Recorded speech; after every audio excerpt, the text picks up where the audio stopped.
Стапката на инфлација оди во надолна линија. Трошоците на живот во јуни пораснале за 3,4% споредбено со истиот месец лани, измери Државниот завод за статистика, откако во април и мај инфлацијата изнесуваше 5,7, односно 4,8%.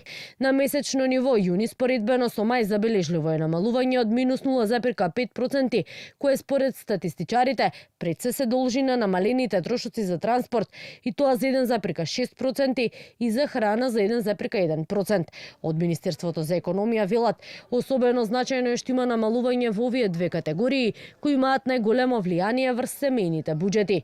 Во меѓувреме, во следниве неколку дена се очекува ДПИ да ја заврши контролата кај оние 700 прехранбени и непрехранбени производи, каде првичната анализа според информации на Канал 5 покажала одредени нерегуларности во однос на бруто профитните маржи кај дел од трговците, како што посочуваат од ресорното министерство. Податоците покажале дека дел од растот на малопродажните цени не се должи само на повисоки набавни цени, туку и на зголемување на бруто профитните маржи, а во одредени случаи каде имало намалување на набавните цени, производите на рафт не биле соодветно намалени поради повисоки маржи. Податоците од Државниот пазарен инспекторат покажуваат дека во периодот мај 2025-мај 2026 година просечните набавни цени на основните прехранбени производи, средствата за хигиена и производите за бебиња се зголемени за 2,66%, додека просечните продажни цени пораснале за 4,56%. Во истиот период просечната бруто профитна маржа е зголемена за 1,88% поени.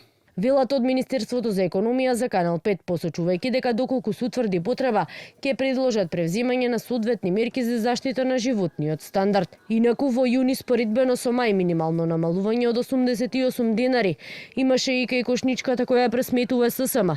Во јуни според синдикатот на едно 4-члено семејство му биле потребни 68.654 денари, од кои најмногу или нешто над 25.000 денари одат само за храна и пијалаци.